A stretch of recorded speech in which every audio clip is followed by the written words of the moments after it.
Joining us now is our U.S. correspondent, Simon Marks, outside the South African Embassy in Washington. This as Ambassador Rasool prepares to return to South Africa this weekend. A very good evening to you, Simon. Well, there we have it. It is D-Day for our former Ambassador, Ebrahim Rasool. I'm assuming he's already vacated that office already and making his way either to the airport, already in the skies. We expect him tomorrow. What's it like there right now at outside those offices of the South African Embassy?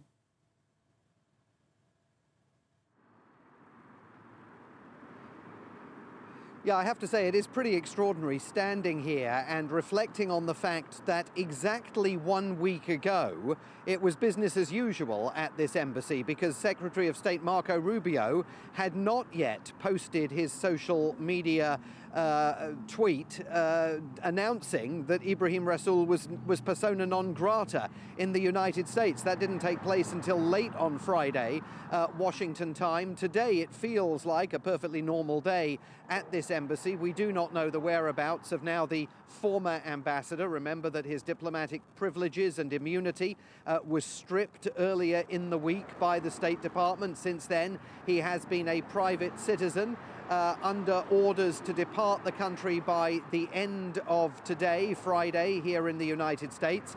I mean, our assumption, I think, is that he's going to be leaving on some kind of an overnight flight tonight.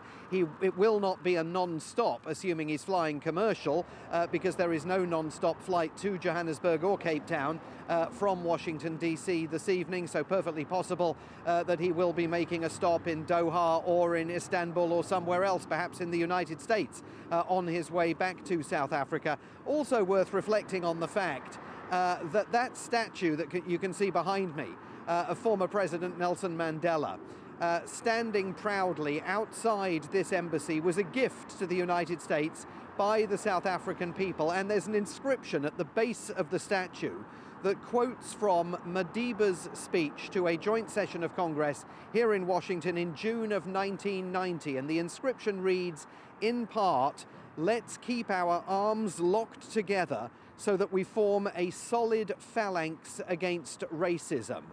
Well, here we are, 35 years after that speech was made, and it certainly doesn't feel like the United States and South Africa are any longer, with Donald Trump at the helm here in Washington, D.C., forming any kind of a phalanx with arms locked together on anything, a fact that is being underscored by the events that we're going to be witnessing here today with the departure of Ebrahim Rasool from this embassy, an embassy, of course, that he led with great distinction during Barack Obama's presidency, and then he was returned here last November by President Ramaphosa to try and steer things forward as South Africa and the rest of the world prepared for the transition from the Biden administration to the Trump administration. Clearly, it has not gone the way the ambassador or President Ramaphosa wanted, but the ambassador, in a posting to friends, said he has no regrets about the manner of his departure from the United States. It is what it is, he wrote.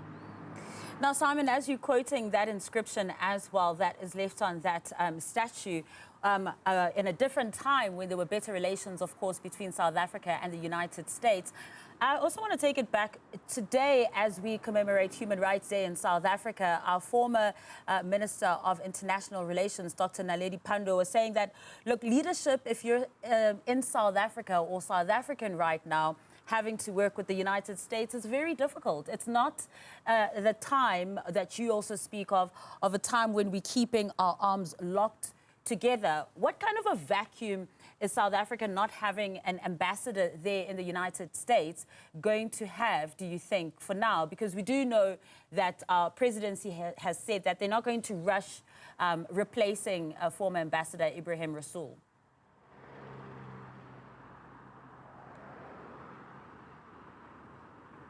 Well, it's never obviously great when any embassy is left without a captain of the ship with a hand on the tiller.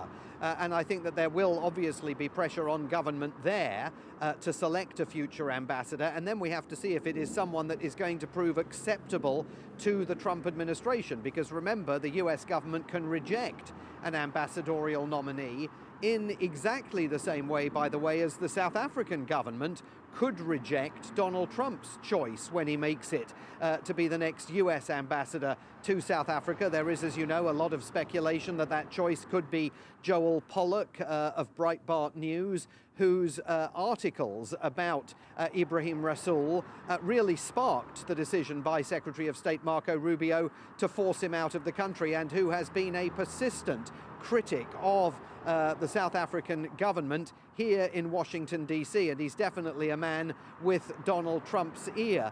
As far as those comments by Naledi Pandor are concerned, she's obviously very well known in this town, and when she last visited, I think it was on her last visit here during the Biden administration, she made a speech at a Washington think tank in which she said at the time that South Africa particularly, and Africa more generally, was still waiting for an apology from the US government, any US government, for the remarks, the scatological remarks that had been made about some African countries reportedly by President Trump during his first term in office. So even at that point, she was, I think, very clear about the complexities that had existed in the relationship between the first Trump administration and governments all over Africa. And those complexities are now only underscored by the fact that in this Trump administration, this President Trump is not surrounded by the restraining influences that existed during his first term. The Washington specialists, the experts, the moderate Republicans who have not shown fealty to his Make America Great Again movement, they find no place in this government whatsoever. And so when Marco Rubio says, I'm going to expel the South African ambassador, and President Trump says, as he has done repeatedly, that the South African government is actively expropriating Afrikaner farms without compensation, even though that has not happened, when he expresses that kind of disinformation, there are no voices in his ear saying, just hold on a second, are you absolutely sure we want to take this bilateral relationship into the abyss? And that is where it finds itself tonight. It's a sad day here in terms of the bilateral relationship. It is tonight at its lowest point ever, even lower than it ever was during the apartheid era. Sure. Now, Simon, I believe it is this evening as well, probably around your time or around our time, not sure yet, but it is today that Elon Musk will be meeting with the Pentagon, I believe. Now, speaking of people who do have the ear of President Donald Trump, Elon Musk is one of those such individuals as well. Can we speak a little bit, just in closing, about his role as well, and now considering on the back of him having a meeting with the Pentagon?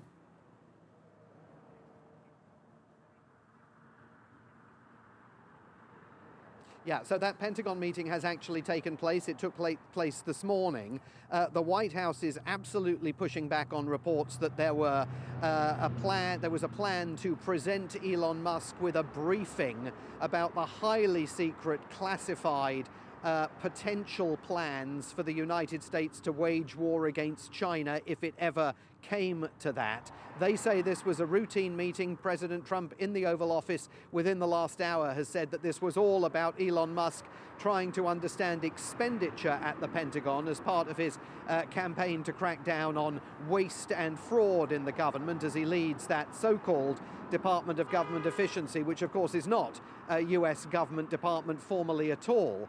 I mean, there is no question, though, that Mr. Musk's presence at the Pentagon over the last few hours underscores the fact that he is very much continuing to act as President Trump's de facto prime minister. He also has been very critical of President Ramaphosa's government, critical of the Expropriation Act over his own social media platform X.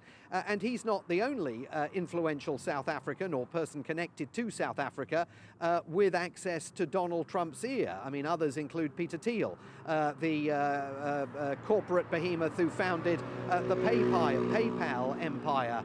And again, one of the difficulties that this embassy has had is in forging dialogue with the Trump administration and trying to get Pretoria's version of events and information about what's happening from the South African government to the Trump administration. Those other voices connected to South Africa are absolutely dominant in the White House at the moment, and the big challenge for whoever comes in and helms this embassy is going to be to try and figure out if there is any way of establishing dialogue at the highest levels between this embassy and the State Department and the White House. It's going to be very challenging. Challenging indeed. Simon Marks, really appreciate your time. Really appreciate your time standing outside of the South African embassy in Washington. That's our correspondent, Simon Marks.